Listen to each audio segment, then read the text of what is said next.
Technical में आपका स्वागत करता हूं।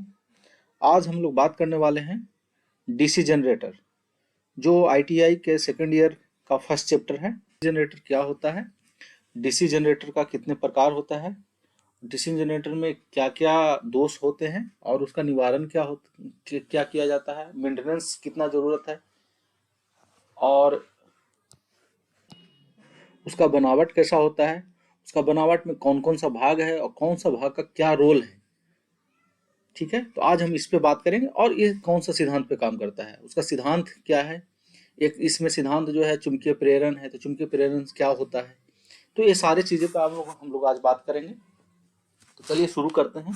DC generator. DC generator chapter 1 है, डीसी जनरेटर नाम है इसका, ये सेकेंड ईयर का फर्स्ट चैप्टर है। ठीक है, तो आज हम लोग बात करेंगे डीसी जनरेटर। इसका मतलब होता है डिस्च धारा जनित्र। इसका मतलब होता है डिस्च धारा जनित्र। कहीं कहीं आपको एग्जाम में पूछा जाएगा डिस्च धारा जनित्र क्या होता है, कोई कोई सीधा सीधा लिख देता है डीसी जनरेटर क्या होता है। तो इसमें कंफ्यूजन नहीं करना है, दोनों सेम नाम है, डिस्च धारा जनित्र। जनरेटर का हिंदी हो गया जनित्र और डीसी का हो गया डिस्च धारा। ठीक है, तो इसमें कंफ्यूजन नहीं होना है। तो हम इस चैप्टर को जो है 4 स्टेप में करेंगे हम लोग। जैसे आप देख रहे होंगे ये कॉलम बना हुआ है, इसमें हमने डिनोट कर दिया है कि इसको हम लोग कैसे कैसे करेंगे, क्योंकि एक बार में वीडियो बनाना संभव नहीं है, क्योंकि काफी वीडियो बड़ा हो जाएगा, 3 घंटा 4 घंटा का हो जाएगा। तो इसको हम पार्ट में करेंगे। तो पार्ट में पहला हम जो करेंगे 1 से 3 तक करेंगे, जैसे आपको दिख रहा होगा, इसे आप देख सकते हैं। ये जो है फर्स्ट हम लोग करेंगे 1 2 3 फर्स्ट स्टेप में। फिर अगला स्टेप में हम लोग करेंगे 4 5 6। उसके अगला स्टेप में हम लोग करेंगे, मतलब तीसरा स्टेप में करेंगे 7 8 9 10 11 12 और 13। फिर उसके वाले नेक्स्ट स्टेप में हम लोग करेंगे 14 15 16 17। ठीक है, तो ये पूरा कंप्लीट जो है हम लोग 4 स्टेप में करेंगे। ये हो गया 1, ये हो गया 2, कलर आपको दिख रहा होगा, कलर अलग अलग है। ये हो गया 4। मैं आपको बता देना चाहता हूं कि अगर आप आईटीआई कर रहे हैं, कर चुके हैं, तो आपके ये जो है कोर्स आपके लिए लाभकारी होने वाला है, काफी लाभकारी होने वाला है, क्योंकि इसमें आपको मिलने वाला है आपका चैप्टर वाइज एवं टॉपिक वाइज सॉल्यूशन मिलने वाला है, ऑब्जेक्टिव का सॉल्यूशन मिलने वाला है और थ्योरी भी मिलने वाला है। थ्योरी में थोड़ा सा टाइम लगेगा, अभी हम जो काम कर रहे हैं ऑब्जेक्टिव का सॉल्यूशन पे काम कर रहे हैं और चैप्टर वाइज और टॉपिक वाइज पे सॉल्यूशन पे बात कर रहे हैं। बाकी इसके बाद हम काम करेंगे थ्योरी पे। तो आप वीडियो पे बने रहिए। अगर आप चैनल को सब्सक्राइब किए हैं तो ठीक है, लाइक कर दीजिए और वीडियो को शेयर कर दीजिए। अगर सब्सक्राइब नहीं किए हैं तो चैनल को सब्सक्राइब कर लीजिए। Thank you. चलिए हम लोग शुरू करते हैं।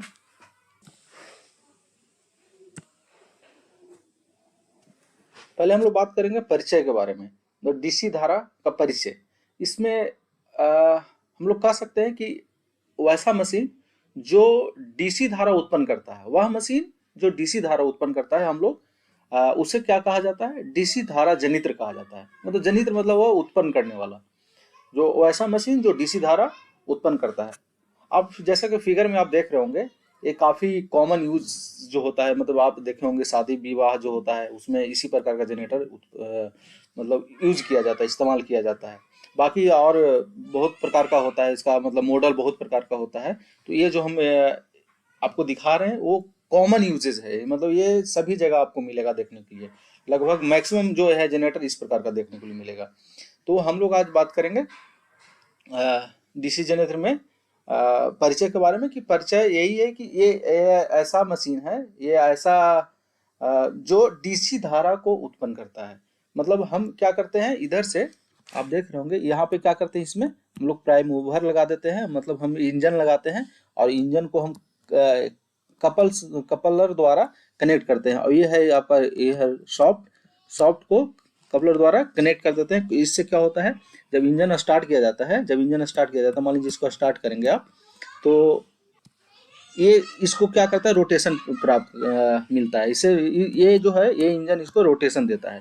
रोटेशन देने से क्या होता है, ये घूमता है, घूमने के कारण क्या होता है, इसमें ईएमएफ इंड्यूस्ड होता है। इस पूरा जो जनरेटर है यहाँ पे क्या होता है, फील्ड होता है और इसके अंदर क्या होता है, आर्मेचर होता है। ये सारा हम बात करेंगे, एक एक मतलब एक एक पार्ट का क्या काम है, कहाँ पे होता है और उसका बनावट कैसा होता है, सारा बात करेंगे। अब हम सिर्फ परिचय की बात कर रहे हैं, ठीक है। तो ये है, यहाँ पे फील्ड होता है, यहाँ पे भी फील्ड होता है, और इसके अंदर है ये जो रोटर, ये आपका शाफ्ट दिख रहा है, शाफ्ट पे क्या होता है, रोटर होता है। रोटर मतलब आर्मेचर, आर्मेचर होता है, उसके अंदर कम्यूटेटर होता है, ठीक है।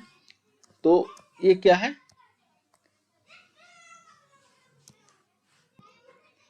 यहाँ पे कम्यूटेटर होता है, ठीक है। तो ये जो आप देख रहे हैं ये है आपका जनरेटर, मतलब जनरेटर। हम अभी जनरेटर की सिर्फ बात कर रहे हैं, एसी और डीसी की बात नहीं कर रहे हैं। ये है जनरेटर, ठीक है। मतलब हम यहाँ से क्या कर रहे हैं, एक प्रकार से हम मैकेनिकल एनर्जी दे रहे हैं, मैकेनिकल एनर्जी दे रहे हैं। और हमको यहाँ पे इस टर्मिनल जो है, ये टर्मिनल जो है, यहाँ पे हमको क्या मिल रहा है, इलेक्ट्रिकल जनरेटर। मतलब मैकेनिकल एनर्जी को जो कन्वर्ट करता है इलेक्ट्रिकल एनर्जी में, उसको हम लोग क्या बोलते हैं, जनरेटर बोलते हैं, जनरेटर बोला जाता है। अब बात हुआ कि जनरेटर कितने प्रकार का होता है, तो जनरेटर दो प्रकार का होता है, एक होता है एसी जनरेटर और दूसरा होता है डीसी जनरेटर। जनरेटर कितने प्रकार का होता है, एक होता है एसी और एक होता है डीसी, डीसी। तो ये जो जनरेटर देख रहे हैं, ये जो कॉमन यूज जनरेटर जो होता है वो एसी जनरेटर होता है, ठीक है। ये 240 वोल्ट टर्मिनल वोल्टेज होता है, यहाँ पे जो वोल्ट इसमें मिलता है 240 वोल्ट मिलता है। लेकिन हम जो इस चैप्टर में बात करने वाले हैं, डीसी जनरेटर की बात करने वाले हैं। एसी का भी बात करेंगे, लेकिन वो है अगला, मतलब दो तीन चैप्टर बाद हम बात करेंगे। तो सबसे पहले हम लोग बात करेंगे डीसी जनरेटर का। तो डीसी जनरेटर क्या होता है, उसके इस चैप्टर में हम लोग पूरा डिटेल से बात करेंगे, डीसी जनरेटर क्या होता है, ठीक है।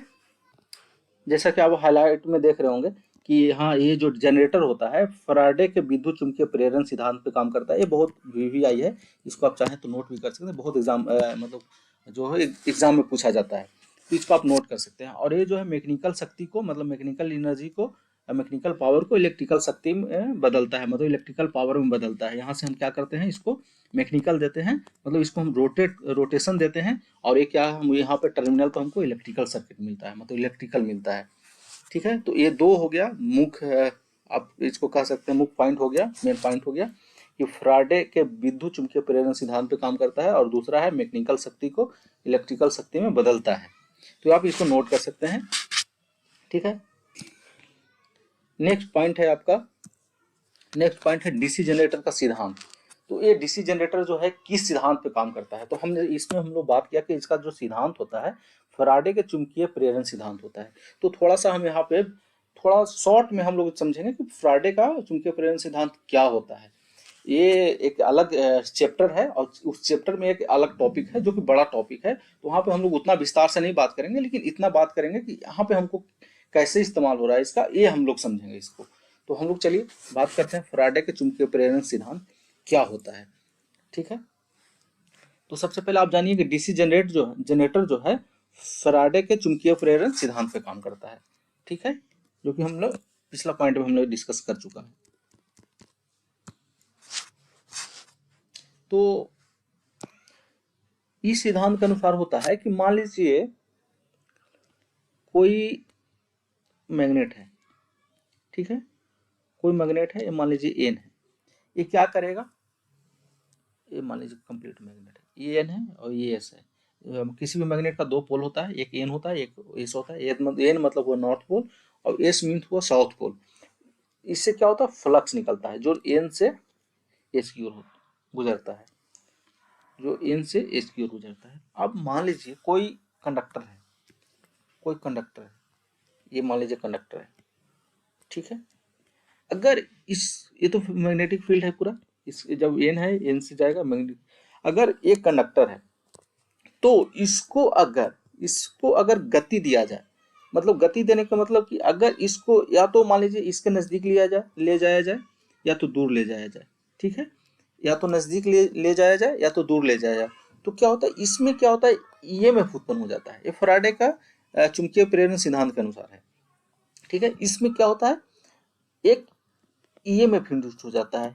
क्या इंड्यूस हो जाता है, ईएमएफ। क्या उत्पन्न होता है, ईएमएफ, इलेक्ट्रोमैग्नेटिक फोर्स हो जाता है।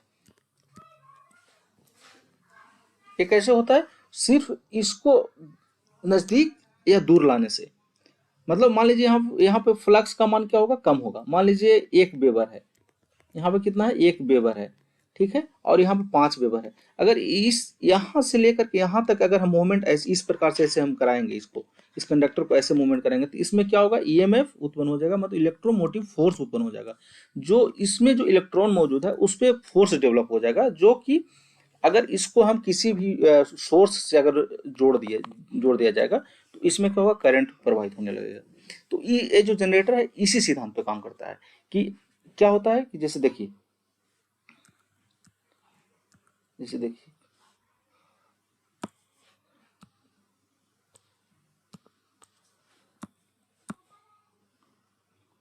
जनरेटर इसी सिद्धांत पे काम करता है। थोड़ा हम डिटेल में बात करते हैं इसको, टाइम देंगे इसको।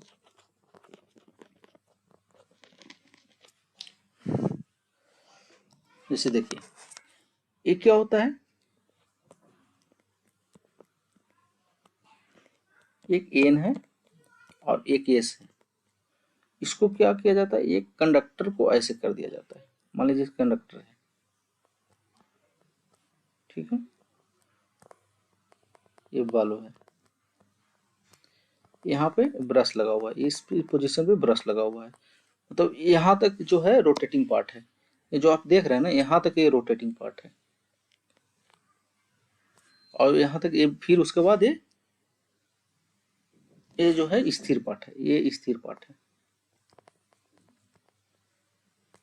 ये स्थिर पार्ट है, यहाँ पे ब्रश लगा हुआ है। तो ये कह रहा है कि मान लीजिए ये फ्लक्स है, फ्लक्स निकलेगा एन से लेकर के एस की ओर जाएगा, ठीक है, इसका डायरेक्शन ये होगा, ठीक है।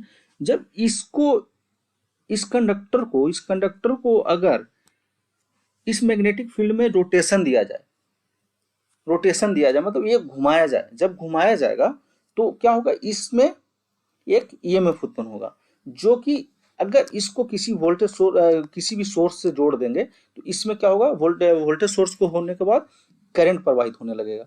मान लीजिए ये क्या हो जाएगा, पहले ईएमएफ डेवलप होगा, उसके बाद आई फ्लो होने लगेगा। तो ये है फैराडे का इलेक्ट्रोमैग्नेटिक इंडक्शन, कि अगर किसी भी मैग्नेटिक फील्ड में अगर किसी भी कंडक्टर को मिलने वाले फ्लक्स के मान में परिवर्तन किया जाए तो उस कंडक्टर में क्या होता है, ईएमएफ उत्पन्न हो जाता है, ठीक है। इसी सिद्धांत पे एसी जनरेटर और डीसी जनरेटर दोनों कार्य करता है, ठीक है। जो विद्युत चुंबकीय प्रेरण सिद्धांत है फैराडे का, उस पे एसी काम करता है और डीसी जनरेटर दोनों काम करता है। लेकिन यहाँ पर तो हम बात करेंगे, मतलब डीसी जनरेटर की बात करेंगे, तो डीसी जनरेटर भी क्या करता है, फैराडे का इलेक्ट्रोमैग्नेटिक पे काम करता है। अब क्या होता है, यहाँ से जब करंट जो मतलब ईएमएफ उत्पन्न हुआ जिसके कारण करंट फ्लो हो रहा है, यहाँ पे हम क्या करते हैं, ब्रश ले लेते हैं, ब्रश जोड़ करके फिर हम उससे क्या करते हैं, एक सोर्स जोड़ दिया जाए, मतलब बल्ब हो गया या कोई किसी भी चीज को जोड़ दिया जाता है। तो जो यहाँ पे मिलने वाला जो वोल्टेज होता है वो क्या होता है, डीसी होता है, ठीक है। लेकिन जो आर्मेचर में उत्पन्न होगा, जो इसमें उत्पन्न होता है, वो एसी होता है, ठीक है। ये जो इस कंडक्टर में उत्पन्न हो रहा है ईएमएफ या करंट जो हो रहा है, वो क्या होता है, एसी नेचर का होता है। लेकिन जो हमको मिलता है यहाँ पे मिलता है, सॉरी, यहाँ पे जो मिलता है वो क्या मिलता है, डीसी मिलता है। अब हम ये अलग एक टॉपिक है कि एसी का उत्पन्न होता है, डीसी कैसे मिलता है, उस पर हम अलग अलग बात करेंगे। लेकिन अभी आप इतना ध्यान दीजिए कि जो कंडक्टर में वो मिल रहा है, मतलब जो आर्मेचर पे, मान लीजिए यहाँ आर्मेचर होता है, जो कि हम आगे बात करेंगे। यहाँ जो कंडक्टर में जो उत्पन्न हो रहा है वो क्या हो रहा है, एसी नेचर का हो रहा है, एसी नेचर का उत्पन्न हो रहा है, ठीक है। और यहाँ जो मिल रहा है, मतलब ये जो सोर्स को मिल रहा है वो क्या मिल रहा है, ये डीसी नेचर का मिल रहा है, ठीक है। ये कैसे मिलता है वो हम बात करेंगे। तो अगर मान लीजिए अगर यहाँ पे भी हम क्या करते हैं, अगर एसी कलेक्ट करते हैं, मान लीजिए हम एसी कलेक्ट करते हैं आउटपुट में, यहाँ पे भी हम एसी कलेक्ट करते हैं, तो वो एसी जनरेटर कहलाता है। अगर हम डीसी कलेक्ट कर रहे हैं तो उसको क्या बोलेंगे, डीसी जनरेटर बोला जाएगा, ठीक है। लेकिन दोनों स्थिति में क्या होता है, आर्मेचर में जो उत्पन्न होता है, मतलब कंडक्टर में जो उत्पन्न होता है वो एसी होता है, दोनों कंडीशन में एसी उत्पन्न होता है। लेकिन जब आउटपुट में डीसी मिलता है तो उसको हम डीसी जनरेटर बोलते हैं, और जब एसी मिलता है तो उसको हम लोग एसी जनरेटर बोला जाता है, ठीक है। ये हुआ बेसिकली इसका सिद्धांत, कि ये सिद्धांत पे काम करता है। तो सिद्धांत है आपका फैराडे का विद्युत चुंबकीय प्रेरण, फैराडे का विद्युत चुंबकीय प्रेरण सिद्धांत, ये नोट कर लीजिए।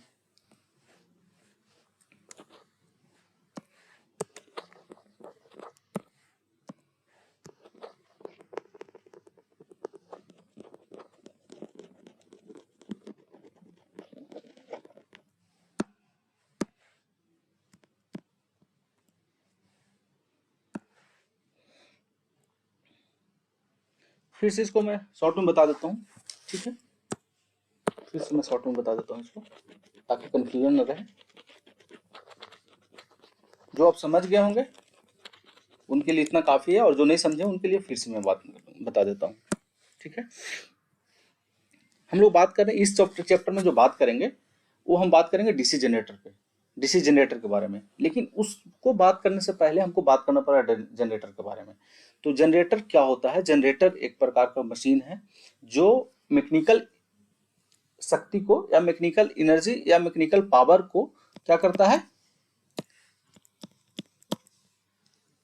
इलेक्ट्रिकल पावर में कन्वर्ट करता है। यहाँ से क्या करते हैं, यहाँ पे प्राइम मूवर लगा करके, यहाँ पे मान लीजिए कोई इंजन लगा करके इसको क्या करते हैं, रोटेशन देते हैं, इस शॉप को रोटेशन दिया जाता है, और जिसके कारण यहाँ इसमें क्या होता है, फील्ड होता है और कंडक्टर होता है जो आर्मेचर होता है, जो रोटेट करने लगता है, और क्या होता है फिर इस यहाँ पे हमको क्या होता है, इलेक्ट्रिकल पावर मिलता है, ठीक है। अगर यहाँ पे हमको डीसी इलेक्ट्रिकल पावर मिलेगा तो हम लोग क्या बोलेंगे, इसको डीसी जनरेटर बोला जाएगा। और अगर एसी पावर मिलता है तो क्या बोला जाएगा, इसको एसी जनरेटर बोला जाएगा, ठीक है। ये जो है फ्राडे के विद्युत चुंबकीय प्रेरण सिद्धांत पे काम करता है। फ्राडे का विद्युत चुंबकीय प्रेरण सिद्धांत क्या होता है, जिसको हम लोग बात किया है, फिर से बात कर लेते हैं कि अगर मान लीजिए कोई मैग्नेट है, ठीक है, इसका मैग्नेट का दो पोल होता है, एन होता है, एक एस होता है। अगर इसमें किसी कंडक्टर को रखा जाए और इसको घुमाया जाए तो इसको क्या होगा, चेंजिंग फ्लक्स मिलेगा। चेंजिंग फ्लक्स कहने का मतलब कि कभी इसको ज्यादा फ्लक्स मिलेगा, कभी कम फ्लक्स मिलेगा। तो उस स्थिति में क्या होगा, इसमें एक ईएमएफ इंड्यूस्ड हो जाएगा। क्या होगा, ईएमएफ, इलेक्ट्रोमोटिव फोर्स, जो इलेक्ट्रॉन को मोशन कराएगा। अगर इसी को किसी भी सोर्स द्वारा अगर जोड़ दिया जाता है तो इसमें क्या होता है, करंट फ्लो होने लगता है। क्या होता है, करंट फ्लो होने लगता है। अगर इसका नेचर एसी है तो एसी जनरेटर ये कहलाएगा, ठीक है। अगर इसका नेचर डीसी है, सॉरी,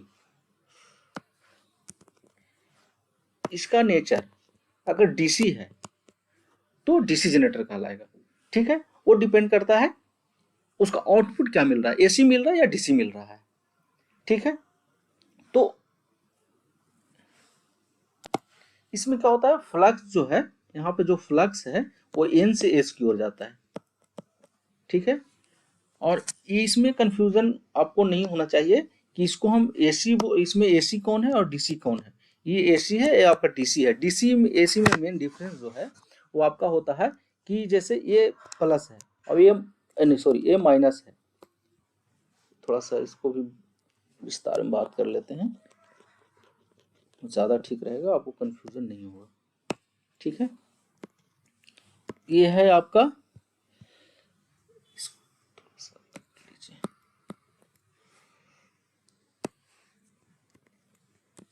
ये अलग अलग है। ये होता है माइनस, ये होता है प्लस, और ये होता है जीरो। अगर जिसका डायरेक्शन, ये डायरेक्शन है माइनस डायरेक्शन, ये प्लस डायरेक्शन, कहने का मतलब कि अगर किसी भी विद्युत धारा या ईएमएफ का मान प्लस और माइनस दोनों है, मतलब डायरेक्शन बदल रहा है, तो क्या होगा, उसको हम लोग बोलते हैं एसी, मतलब अल्टरनेटिंग करंट, ठीक है। इसमें क्या होगा, ये प्लस होगा, ये जीरो होगा, माइनस होगा। अगर इसका दिशा बदल नहीं रहा है, ठीक है, तो उसको हम लोग क्या बोलेंगे, डीसी। इसका दिशा नहीं बदल रहा है। आप देखिए जीरो है, जीरो हो रहा है, लेकिन फिर क्या हो रहा है, प्लस हो जा रहा है। मतलब प्लस होने का मतलब उसका डायरेक्शन नहीं बदल रहा है। अगर ये थोड़ा सा भी माइनस की ओर आ जाता तो ये क्या होता है, फिर ये भी एसी नेचर का हो जाता, ठीक है। लेकिन इसका क्या हो रहा है, हमेशा पॉजिटिव है, प्लस की ओर है। तो ये है डीसी। इसमें कंफ्यूजन नहीं हो रहा है। जिसका सिर्फ वैल्यू प्लस की ओर हो, मतलब डायरेक्शन सिर्फ एक ही डायरेक्शन हो, उसको हम क्या बोलते हैं, डीसी। और जिसका दोनों डायरेक्शन हो, ठीक है, तो उसको हम लोग क्या बोलते हैं, एसी। और इसको बोलेंगे डीसी। ये हो गया डीसी आपका, ये हो गया एसी। जो घर में इस्तेमाल होता है, जो हम लोग सब घर में बल्ब जलाने के लिए, हीटर जलाने के लिए जो इस्तेमाल करते हैं, वो होता है हमारा एसी। क्या होता है, एसी। और जो बैटरी चार्जर के लिए इस्तेमाल करते हैं, जैसे एसी इस्तेमाल करते हैं, फिर हम लोग बैटरी चार्जर लगाते हैं, और फिर बैटरी जो जो कनेक्ट किया जाता है वो क्या होता है, डीसी। ये सब अभी हम बात नहीं करेंगे, रफ आइडिया के लिए हम आपको बता दिए कि जो हम ग्राफ बना रहे हैं वो उसमें आपको कंफ्यूजन ना हो, ठीक है। इसमें एक चीज और ध्यान देने की बात है कि जो हमने अभी थोड़ा देर पहले बात किया था कि ये जो कंडक्टर है, ये जो कंडक्टर है, ये कंडक्टर है, जो कंडक्टर है वहां तक क्या होता है, इसमें एसी उत्पन्न होता है। इसमें क्या रहता है, एसी, मतलब जो हमेशा कंडक्टर में जो उत्पन्न होता है हमेशा एसी नेचर का होता है। लेकिन हम जो आउटपुट लेते हैं, मान लीजिए यहाँ जो हम आउटपुट ले रहे हैं वो अगर डीसी, जैसे आपको प्रश्न पूछा जाएगा कि जो अगर कोई भी जनरेटर है तो उसको कंडक्टर में जो या आर्मेचर में या आर्मेचर बाइंडिंग में जो उत्पन्न होता है किस नेचर का होता है, वो डीसी मोटर हो या एसी मोटर हो, हमेशा क्या होता है, एसी नेचर का ही होता है। आप ध्यान ध्यान रखें, यहाँ कंफ्यूज नहीं होना है। कंडक्टर में क्या होता है, एसी नेचर का विद्युत धारा उत्पन्न होता है, चाहे डीसी जनरेटर हो या एसी नहीं। हमको जो डिफाइन हम करते हैं वो हम क्या करते हैं कि हमको आउटपुट में क्या मिल रहा है। आउटपुट में अगर एसी मिल रहा है तो एसी जनरेटर बोला जाएगा, अगर डीसी मिल रहा है तो डीसी जनरेटर बोला जाएगा। तो इसमें कंफ्यूजन नहीं होना है, नहीं होना चाहिए आपको, क्योंकि हमेशा जो आर्मेचर में या आर्मेचर का कंडक्टर में जो उत्पन्न होता है हमेशा एसी नेचर का होता है। अब हम इस पे एक अलग बात करेंगे, चाहे इसी चैप्टर में बात करेंगे कि हमको जब यहाँ पे एसी उत्पन्न हो रहा है, इस कंडक्टर में एसी उत्पन्न हो रहा है, तो हमको सोर्स को डीसी कैसे मिल रहा है, और अगर हम डीसी क्यों ले रहे हैं, अगर एसी उत्पन्न हो रहा है तो एसी ले ले, एसी कलेक्ट कर ले, तो डीसी क्यों कर रहे हैं, तो इसको हम बात करेंगे आगे कि अगर इसमें एसी उत्पन्न हो रहा है तो हम यहाँ पे डीसी कैसे मिल रहा है, मान लीजिए यहाँ पे डीसी कैसे मिल रहा है, और अगर डीसी मिल रहा है तो क्यों ले रहे हैं डीसी, इसका क्या रीजन है, तो ये हम बात करेंगे, इसमें विस्तार से बात करेंगे। तो इसमें कंफ्यूज मत होइएगा, इसमें कंफ्यूजन होने वाली बात नहीं है, ठीक है, बहुत बड़ी बात नहीं है, बहुत आसान से समझेंगे। तो अभी हम बस इसका हम सिद्धांत समझना है, इसलिए मैं सिद्धांत पे अभी फोकस किया हूँ, ठीक है।